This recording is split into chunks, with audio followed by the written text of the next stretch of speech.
இன்னைக்கு உடல் கழிவுகளை நேச்சுரலா வெளியேற்றுறதுக்கு என்னென்ன பண்ணலாம் அப்படின்னு சொல்லி நம்ம பார்க்கலாம். பொதுவா நம்ம உடம்புல அதிகமா கழிவுகள் தங்கிடுச்சுனாலே என்ன ஆகும்னா நிறைய பிரச்சனைகள் வரும். அதுல என்னன்னு பார்த்தீங்கன்னா, ஒண்ணு சோர்வாவே இருந்துட்டு இருப்பாங்க. ரெண்டாவது பார்த்தீங்கன்னா ஃபேஸ்ல ஒரு டல்னஸ், கலரே பார்த்தீங்கன்னா நல்லா டார்க் ஆன மாதிரி இருக்கும். அடுத்ததா செரிமான பிரச்சனை, ஒழுங்கா சாப்பாடு செரிமானம் ஆகாது, அடிக்கடி ஏப்பம் வந்துகிட்டே இருக்கும், சாப்பிடவும் தோணாது. இந்த மாதிரியான பிரச்சனைக்கு என்ன பண்ணணும் அப்படின்னு சொல்லி நம்ம பார்க்கலாம்.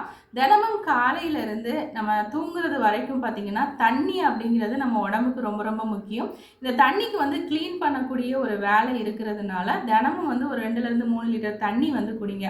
அடுத்ததை காலையில் எழும்புனதும் நீங்கள் 1 டம்ளர் தண்ணீர் குடிச்சிங்கன்னா ஒரு 2லேருந்து 3 இளம் வேப்பிலை கொழுந்துகளை மென்று சாப்பிட்டுட்டு அந்த தண்ணீரை குடிக்கலாம். அடுத்ததாக பார்த்தீங்கன்னா தினமும் ஒரு கீரை சூப்பாக எடுத்துக்கிறது நல்லது.